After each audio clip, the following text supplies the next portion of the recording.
지난 2017년 7월 서울시 청년지원활동센터에서 청년수당 대상자 4,700명을 대상으로 정신건강과 구직 의욕 등을 알아보는 심리정서 자가진단을 실시했는데요.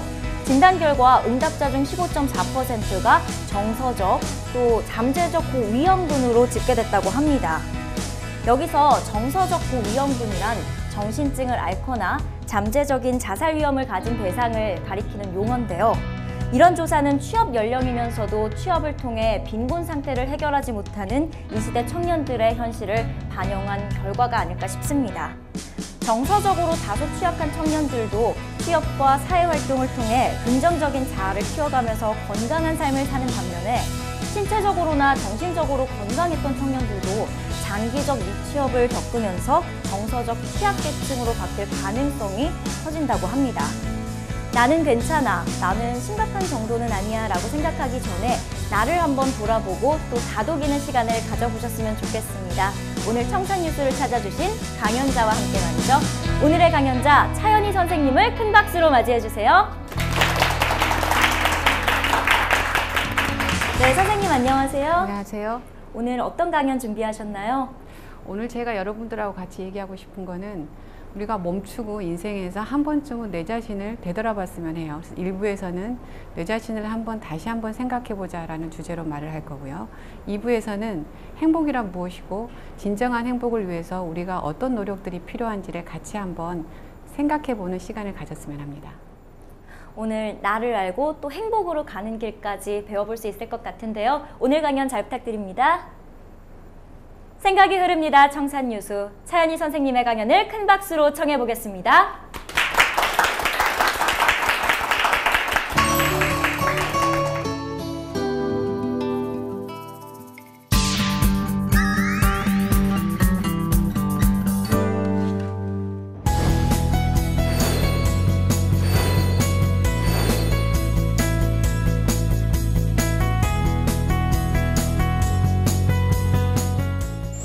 오신 분들이 다 청년들이라고 제가 알고 있어요. 근데 우리가 이 나이까지 여러분들도 힘든 인생을 살아왔을 거라고 짐작은 해요. 저도 역시 그랬고 이 시기를 지났는데 각 시기마다 해야 될 일이 너무 많다 보니까 생각보다 내 자신에 대해서 생각하는 시간이 굉장히 적어요.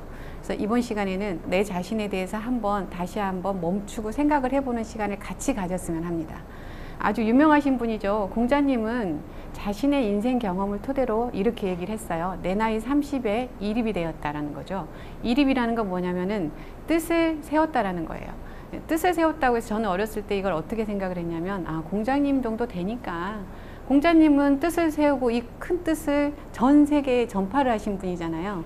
그러니까 이 정도 되시는 분들은 그런 큰 뜻을 세울 수 있겠다 이렇게 생각을 해서 나하고는 전혀 관계가 없는 얘기라고 생각을 했어요. 근데 사실은 이립이라는 것은 그런 뜻이 아닙니다. 이립이라는 건 큰 뜻을 세우는 게 아니라 뜻을 세우는데 어떤 뜻을 세우는 거냐면 나의 가치관을 세운다. 그러니까 나만의 주관과 가치관을 세운다는 게 이립이거든요.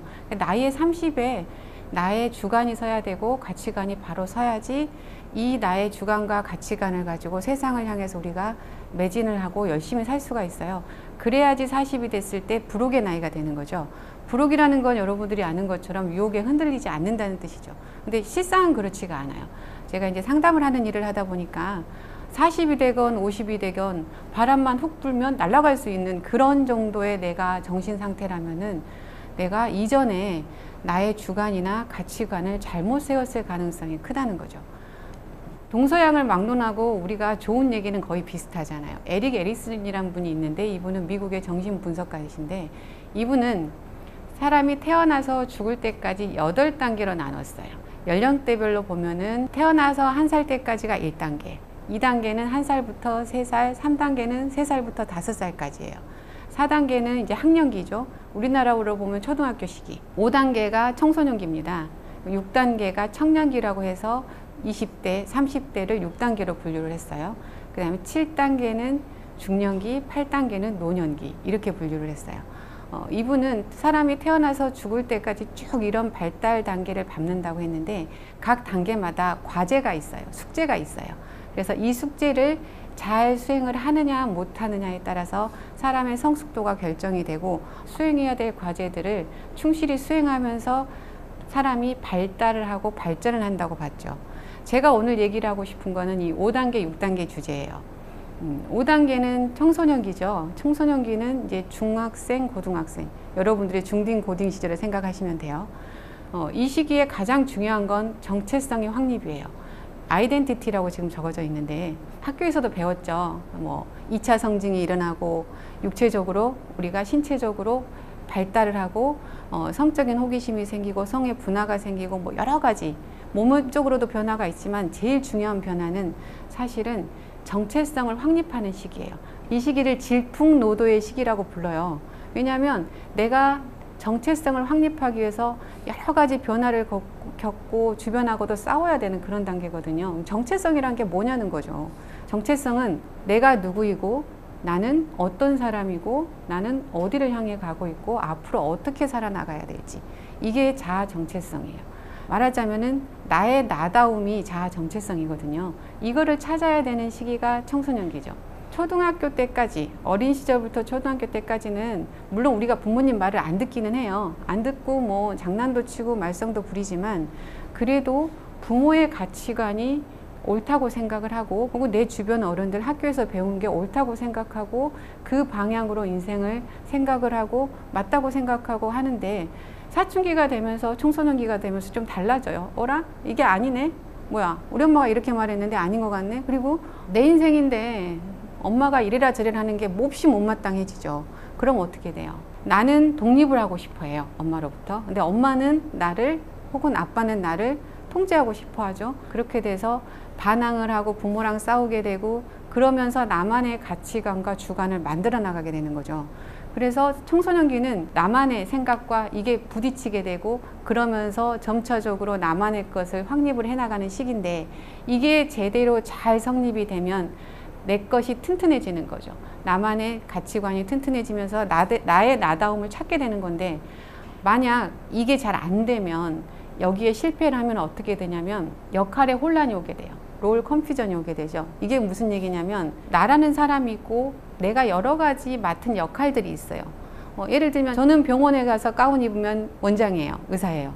집에 가면 어떻습니까? 두 아이의 엄마예요. 저희 본가 가정에 가면 제가 일남오녀의 5번째예요. 서열 5순위. 그러면 찍소리도 못하겠죠.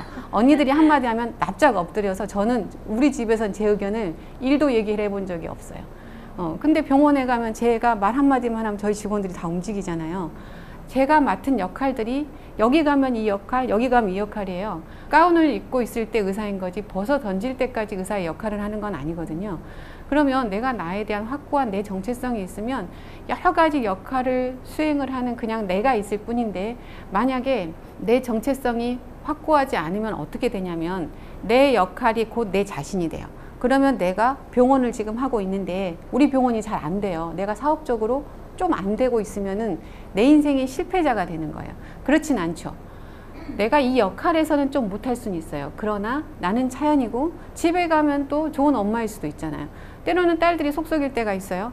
그러면 짜증나요. 일시적으로 엄마 역할에서 좀 잘 안 될 때가 있어요. 그렇지만 내 인생이 실패한 건 아니라는 거죠. 나는 차연이지만 나한테 있는 한 몇 가지, 4-5가지 역할 중에 하나가 잘 될 때도 있고 하나가 안 될 때도 있고, 어떨 때는 다 같이 속썩일 때도 있어요.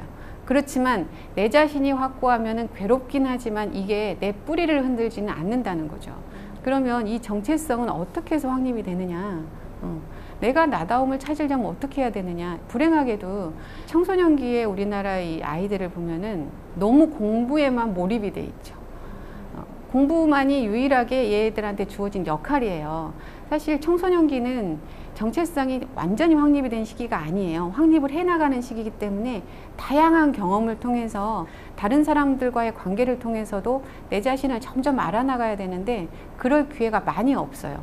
그러다 보니까 공부만이 아이들의, 이 학년기 아이들의, 청소년기 아이들의 유일한 역할이 돼버리면은 이걸 못하면 나는 없는 거예요. 그럼 공부를 못하면 나는 왜 학교 가야 되지? 존재감이 전혀 없는데 내 존재감이 점점 없어져 버려요.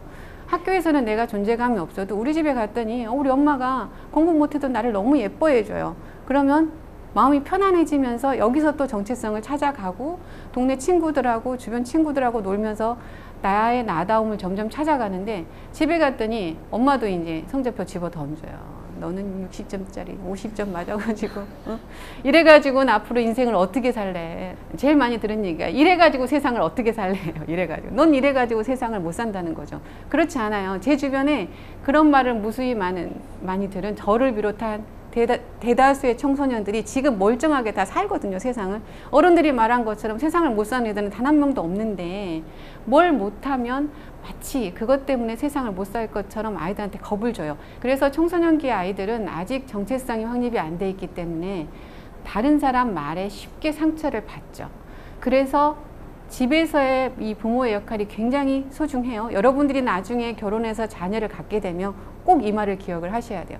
얘가 밖에서 어떤 모습이건 어떤 성취를 했건 집에서는 얘 자체의 특징만으로도 충분히 사랑을 받아야지 아이들이 밖에서의 내가 맡은 역할에 실패를 하거나 실수를 해도 견뎌낼 수가 있다는 거죠. 이 5단계가 지나면 6단계가 와요. 이 6단계는 20대, 30대예요. 20살부터 40살까지를 청년기 6단계로 봤는데 6단계의 과제는 뭐냐면 인티머시예요. 친밀함을 획득해야 되는 게 6단계의 과제예요. 이것에 실패하면은 고립이 되게 돼요. 근데 이 친밀함이라는 게 우리가 생각할 때 그냥 나랑 친한 친구들 많으니까 나는 괜찮은 거 아니야? 이렇게 생각을 하시기 쉬워요. 그런데 청년기가 되면은 친밀함을 위해서 우리가 사실은 노력을 해야 돼요. 그 가장 큰 이유가 뭐냐면 1단계부터 4단계, 5단계까지는 뭐 어린이집도 가고 학교도 가요. 중학교까지가 의무교육이잖아요. 대체적으로는 학교에서 우리가 생활을 해서 내가 실컷 좋건 몇 학년 몇 반 누구라고 묶여 있어요. 그리고 조별과제도 강제로 해야 되잖아요. 안 하면 몹시 괴롭히잖아요. 학교에서 선생님이 불러다가 너 왜 안 하니? 뭐 엄마도 가만 안 있고 하니까 이 묶여져 있는 집단들이 생기는데 20대가 되면 그렇지가 않아요. 자율성이 훨씬 더 많아져요. 내가 선택하는 게 많아져요. 대학을 선택하는 친구들은 대학을 가고 대학을 선택하지 않은 친구들은 나만의 길을 찾아야 돼요. 바로 취업이 되면은 또 소속감이 생기지만 대학도 안 가고 취업도 안 하면 아무 소속감이 없어져요. 그러면 주변에 친한 친구들이나 소그룹 모임을 통해서 내가 친밀함을 계속 형성을 하면 다행인데 그러지 않은 경우도 있어요. 대학도 안 가고 취업도 안 하고 그러다 보면은 주변 친구들도 갈수록 안 만나게 되고 그러면은 어떻게 돼요? 방에 그냥 가만히 있는 운동형 외톨이가 되는 거죠. 내가 스스로 찾아서 사람들 무리에 들어가지 않으면 누가 나를 강제로 끼워주지 않아요. 중고등학교 시기에는 그나마 그래도 좀 강제성이 있는데 대학을 가고 성인이 되면 전혀 강제성이 없는 사회로 우리가 들어가게 되는 거죠. 우리나라 같은 경우는 10대에 이 자아 정체성 확립이 끝나지 않는 경우가 많아요. 이 교육의 특성상 또 부모가 우리를 좀 과잉 보호하는 문화이기도 하고 그러다 보니까 대체적으로는 정체성 확립이 20대까지 연장이 되는 경우가 많고 사실 평생을 가는 경우도 있어요.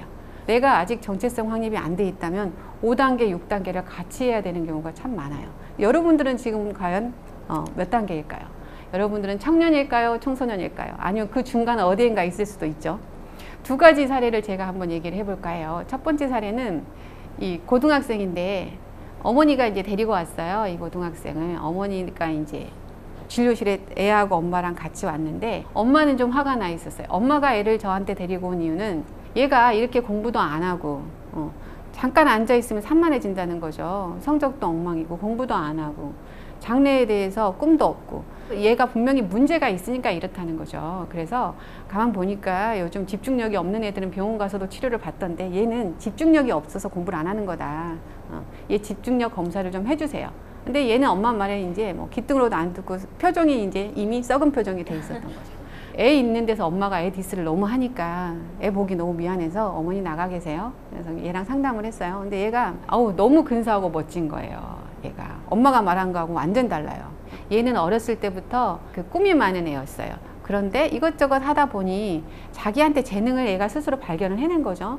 나는 공부는 사실은 앉아있으면 너무 졸립고 지겹고 근데 다른 사람 머리 만져주고 화장해주는 건 너무 좋다는 거예요. 그래서 나는 메이크업 일을 좀 하고 싶다. 인터넷을 보고 혼자 연습을 해보고 학원을 가지 않고 엄마 화장품 몰래 훔쳐다가 연습해보고 그래서 정말 잘하더라고요, 화장을. 그래서 친구들도 해줬더니 다들 만족스러워하고 그래서 나는 앞으로 메이크업을 하겠다. 그래서 특성화고를 가겠다고 하니까 엄마가 이제 노발대발이 된 거예요. 안 된다. 그렇게 불안정하고 어떻게 될지도 모르고 평생 남 화장이나 해주고 살래. 안 된다. 무시당한다. 아니죠. 엄마가 무시하는 거죠, 얘를. 그래서 엄마의 강압에 못 이겨서 인문계 고등학교를 가긴 갔어요. 갔는데 두 사람 다 생각이 달랐어요. 얘는 내가 엄마 뜻을 하나 들어줬으니까 내가 인문계 고등학교를 가면 엄마가 좀 이제는 내 뜻을 받아주겠지. 엄마는 얘가 사춘기가 돼서 그냥 한번 해본 소리겠지. 가서 이제 왜 공부를 해야 되는지를 알고 공부를 좀 잘하게 되면 얘가 생각이 바뀔 거야 했는데 아니죠. 고등학교를 갔는데도 똑같아요. 이 주제로 계속 싸워요. 학원을 보내달라. 안 된다. 너는 대학을 가야 된다. 영어 수학 학원을 가라. 아니다. 나는 정말 이거는 너무 못하겠다. 난 메이크업 학원을 보내달라 했는데 싸우다 어떻게 됐냐면 저한테까지 오게 됐죠. 얘 얘기를 들으니까 얘는 가치관이 확실해요. 주관이 뚜렷하고 내가 뭘 잘하고 뭘 못하는지를 알고 있고 친구 관계도 좋아요. 화장을 잘해주니 친구들이 얼마나 좋아하겠어요. 저도 그런 친구 한 명 옆에 있었으면 너무 좋겠어요. 그리고 학교에서도요, 생활 잘해요. 뭐 결석도 없고 뭐 나쁜 행동을 하는 것도 아니에요. 다만 공부를 안 할 뿐이에요. 근데 공부를 안 하는 게 엄마한테는 나쁜 짓이죠. 얘 얘기를 듣다 보니 얘가 너무 멀쩡하고 건강한 청소년이란 걸 제가 알았어요. 그래서 애를 나가라고 하고 엄마를 제가 불렀죠. 그래서 엄마를 설득을 했어요. 얘가 너무 멀쩡하고 근사합니다, 어머니. 어머니 그렇게 말씀하셔봤자 얘는 자기 길 갑니다. 근데 엄마가 계속 이렇게 얘의 이 주장이나 얘 개성을 인정 안 해주면 결과는 빤합니다. 얘는 자기 갈 길 가고 엄마하고 사이는 나빠지고 어차피 얘는 개성이 있고 자기 주관이 뚜렷한 애라 자기 길을 찾아가는데 그래봤자 엄마하고 사이만 나빠집니다. 그래서 어머니가 그 대목에서 그래 딸하고 사이가 나빠지면 안 돼. 엄마가 좋은 엄마셨어요. 딸하고 사이가 나빠지는 거 원치 않으셨던 거죠. 그래서 어머니가 한 10% 20%는 양보를 하셨어요. 물론 다 양보하신 건 아니에요. 근데 어머니가 한마디를 더 했죠. 기왕 할 거면 잘해! 한마디를 하신 거예요. 그 뒤로 얘는 오진 않았어요. 그러나 저는 이 아이가 자기 길을 찾아서 훌륭하게 갈 거라는 걸 믿어 의심치 않아요. 근데 이제 문제가 있죠. 여기서의 문제는 뭐냐면 엄마는 너가 그런 메이크업 기왕 할 거면 잘하라는 거죠. 부모님들이 늘 그런 얘기 하잖아요. 저도 그런 얘기 들었어요. 그래 뭐 공부가 중요한 거 아니지. 그런데 청소부를 하더라도 인류가 되면 돼. 아니 그냥 내가 내 할 일을 성실히 하면 되지 뭘 하든지 인류가 되라는 건 무슨 뜻이에요? 1등 하라는 뜻이잖아요. 결국은 그거네. 1등 하라는 거네. 뭘 해도 1등만 하면 되는 거네. 이렇게 되는 거죠. 1등 하지 않아도 돼요. 이 친구도 메이크업 쪽 일을 해서 무슨 TV에 나오는 유명한 메이크업 아티스트가 되지 않아도 돼요. 다만 우리가 어떤 걸 할 때 내가 좋아하는 일을 하면서 내가 그 일에 보람을 느끼면서 성실하게 수행해내면은 잘하고 있는 건데 그렇게 생각을 안 하시는 부모님들이 좀 많이 있으시죠. 두 번째 사례는 좀 반대의 경우예요. 29살 청년이었는데 엄마랑 같이 병원에 오셨어요. 이 청년이 왜 왔냐면 뭘 해도 즐겁지가 않고 인생이 허무하고 내가 왜 사는지도 모르겠고 죽고만 싶고 근데 이 청년의 커리어를 보면 훌륭해요. 초, 중, 고 해서 성적이 굉장히 좋았어요. 우등생, 모범생. 단 한 번도 반항해 본 적도 없고 단 한 번도 시험을 못 봐본 적이 없어요. 늘 1등이었고 늘 잘했어요. 좋은 대학을 졸업해서 좋은 기업에 취업을 했어요. 여기까지는 좋은데 회사에 들어가고 나니까 일이 녹록치가 않아요. 상사한테 혼났어요. 프로젝트를 맡았는데 넌 이거밖에 못하냐, 새대가리냐, 닭대가리냐 그랬어요. 생전에 그런 말을 들어본 적이 없는 친구가 이런 말을 듣더니 확 무너져 버렸어요. 근데 아까 제가 말씀을 드렸을 거예요. 내 자신이 확고하면 내가 어떤 역할에서 좀 잠시 못해도 그거는 기분 나쁘고 짜증나고 힘들고 순간적으로 우울할 수는 있지만 무너지진 않죠. 근데 이 청년 같은 경우는 내가 뭘 좋아하고 내가 어떤 사람이고 나의 나다움이 뭔지를 한 번도 생각해 본 적이 없이 자기한테 주어진 역할, 내가 학생으로서 공부를 잘하는 1등이고 최고고 이 역할이 곧 자기 자신이었던 거예요. 복병을 만난 거죠. 사회라는 복병을 만났죠. 회사에 갔더니 별것도 아니에요. 별거 아니죠. 왜냐하면 그 회사에 들어온 사람들은 다 이 청년 같은 사람들일 거 아니에요. 그 정도 능력이 그 정도 스펙이니까 그 정도 회사에 들어왔겠죠. 그러니까 이 사람이 1등만 했던 사람인데 확 무너지는 거죠. 멈추고 한번 생각을 해봤었으면 이 청년이 초등학교, 중학교, 고등학교 시기에 공부 말고 자기 자신의 정체성에 대해서 한번 생각을 해봤었으면 어땠을까 하는 생각은 들어요. 좌절이라는 게 꼭 나쁜 건 아니에요. 우리가 좌절을 통해서 배우기도 하거든요. 저도 의과대학 들어갔을 때 그런 걸 경험을 했어요. 저는 제가 머리가 되게 좋다고 생각을 하고 들어갔는데 아니에요. 저는 잠이 많아가지고 이 잠을 많이 자고 공부해야 되는데 아니 얘네들은 서너 시간만 자도 끄떡 없어요. 거기다가 머리는 저보다 더 좋아요. 또 성실해요. 더 짜증나는 건 집안도 좋아요. 그리고 저랑 제일 절친이었던 애는 얼굴도 예뻐요. 세상에서 제가 제일 짜증냈던 게 뭐냐면 착해요 또. 그러니까 흠잡을 게 없는 거예요. 나는 뭐 질투심에 부글부글 하는데 얘는 너무 평온한 거예요. 그래서 진짜 나는 이제 아무것도 아니구나. 그때 저도 굉장히 좌절하고 방황을 좀 했던 시절이 있었어요. 근데 그때 저를 견디게 했던 게 뭐였냐? 주변 친구들, 그 다음에 제 자신이 스스로 나를 생각했던 거. 그래, 쟤보다 이런 거 못하지만 이런 걸로 네가 변할 이유가 없다는 거죠. 나는 차연이고 나다움이 있기 때문에 그걸로 사실은 버텼던 거죠. 그럼 청소년기의 정체성은 어떻게 해서 확립이 되는지 한번 보면은 자신이 스스로 생각하는 내 모습이라는 게 있고 남한테 어떻게 비춰질지 생각하는 게 있어요. 그래서 내가 나에 대해서 생각하는 바와 경험을 통해서 남한테 이렇게 비춰지는구나, 이런 것들이 이렇게 혼합이 되면서 내 자신에 대해서 한 번 더 생각을 하게 되죠. 그러면서 옛날에 내가 이런 생각을 하고 이런 가치관, 세상은 이렇다, 나는 이렇다, 이 일은 이렇게 한다, 이럴 때 이렇게 행동해야 되는 것들 하고 현재 내가 해보니 이런 건 이렇다, 이런 것들이 합쳐져서 새로운 정체성이 확립이 되는 거죠. 여기서 중요한 건 그런데 뭐냐면 내가 스스로 생각하는 내 모습하고 남들한테 보여지는 내 모습이 적절하게 균형이 이루어져야 돼요. 그러려면은 아까 1단계에서 기본적인 신뢰감이 형성이 잘 돼야지 이것도 잘 되는데 사춘기 이전에 이런 것들이 과제들이 잘 수행이 안 된 친구들 같은 경우는 정체성 확립이 될 때 좀 어려움을 겪어요.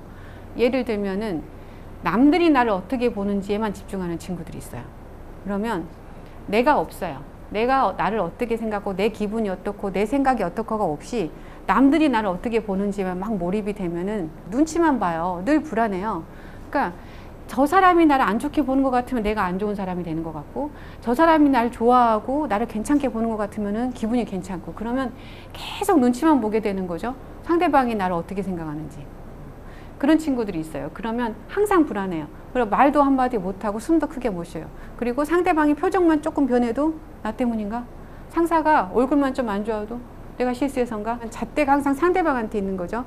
상대방이 나를 좋아해 줘야지 내가 존재하고 상대방이 나를 좋게 생각해야지 내가 괜찮고 그러니까 눈치만 보게 되는 거죠.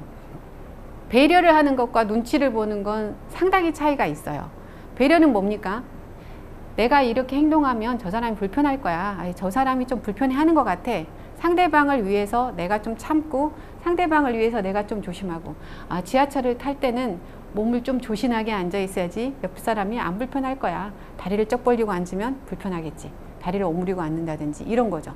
배려는 이런 건데 눈치는 뭡니까? 중심이 상대방. 사실은 나한테 중심이 있는 거야. 상대방이 나를 어떻게 생각하는지. 그렇다 보면은 실제로는 상대방의 마음을 읽는 능력이 상당히 떨어져요. 잘못 읽게 돼요. 그래서 이 균형이 굉장히 중요해요. 그래서 이 균형을 잘 잡고 새로운 경험을 통해서 새로운 나의 자신, 나의 나다움을 찾게 되는 게 결국 정체성의 확립인 거죠. 정체성 확립과 동시에 뭘 해야 됩니까, 여러분? 여러분들 지금 직업이 있으신 분들도 있으실지 모르겠는데 직업을 준비를 해야 돼요. 직업을 준비할 때 정체성이 확립이 되고 내가 나다움이 있어야지 그 다음에 어떤 직업을 갖게 될지도 우리가 선택을 할 수가 있어요. 좋아하는 걸 선택하는 경우도 있고 나는 이건 싫어하는 걸 배제하면서 하는 선택도 있어요. 학력 인플레이션이죠. 고학력자가 굉장히 늘었어요. 대졸자가 요즘 뭐 선택을 안 해서 대학을 안 가지 대학을 맘만 먹으면 어느 대학이든지 갈 수는 있어요. 그 다음에 취업이 굉장히 어려워졌어요. 물가는 올라가죠. 집값도 올라가죠. 어떻게 살아야 돼요? 어떻게 살아야 될까요? 우리가 전쟁이죠. 사는 게 전쟁이에요. 대학 들어가기 전까지 입시 전쟁이에요. 대학만 들어가면 끝나는 게 아니죠. 대학 들어갔더니 뭐예요? 취업 전쟁이에요. 또 좋은데 취업해야 돼요. 경쟁을 해야 돼요. 그 다음에 취업만 하면 끝이 아니죠. 승진 전쟁이에요. 승진만 하면 끝입니까? 애들 키워야 돼, 결혼하면은. 그리고 노후도 준비해야 되고 전쟁이에요. 정신이 없어요. 이런 얘기를 하면서 벌써 제 숨이 가빠지는 것 같아요. 아니, 저도 대학만 들어가면 지상 낙원이 올 줄 알았어요. 아니었어요. 대학을 들어가고 나니까 고등학교 때까지 편했어요, 공부가. 대학 들어가고 나니까 아까 말씀드렸잖아요. 괴물 같은 애들이 너무 많은 거예요. 뭐 더 짜증나요. 공부 더 열심히 해야 돼요. 그리고 그게 또 끝이 아니에요. 의사가 되고 나니까 공부를 더 열심히 해야 돼요. 멈추고 생각을 해봐야죠. 나는 왜 공부하지? 왜 살지? 내가 뭐 하러? 왜? 그래서 전쟁이라는 거죠. 입시 전쟁, 취업 전쟁, 승진 전쟁. 전쟁은 뭡니까, 여러분? 여러분들이 전쟁터에서 살고 있는데 전쟁에서는 뭐가 맞죠? 살아남아야 되죠. 살아남아야 된다는 거죠. 살아남아요. 어떻게 살아남아야 돼요? 어떤 무기로? 그 무기가 결국은 나의 나다움이에요. 내가 이 많은 전쟁에서 때로는 이길 때도 있고 질 때도 있고 이겼으나 상처받을 때도 있죠. 그러나 나를 지키고 있으면 이기는 전쟁이건 지는 전쟁이건 살아남을 수는 있어요. 내가 나다울 때, 나다움을 찾고 있을 때, 나다움을 붙잡고 있을 때 우리가 전쟁에서 이길 수 있고, 더 중요한 건 친밀한 관계를 통해서 이거를 극복해 나갈 수가 있어요. 우리가 전쟁을 혼자 하라고 하면 절대 못해요. 누구랑 같이 해요, 전쟁도? 동료. 동료가 있으니까 전쟁을 할 수가 있어요. 사람들 속에서 나다움을 잃지 않고 우리가 친밀한 관계를 유지할 때 이 전쟁에서 살아남을 수 있다는 거죠. 여러분들도 지금 전쟁 중에 있죠. 뭐와의 전쟁일지 모르겠어요. 각자 다를 거라고 생각해요. 그런데 정말로 여러분들이 잊지 말아야 되는 거는 내가 누구인지, 내가 나다움을 찾았는지, 못 찾으셨다면 한번 생각을 해보시고, 찾으셨다면 그걸 붙잡고 이 전쟁터에서 한번 살아남아 봅시다. 수고하셨습니다.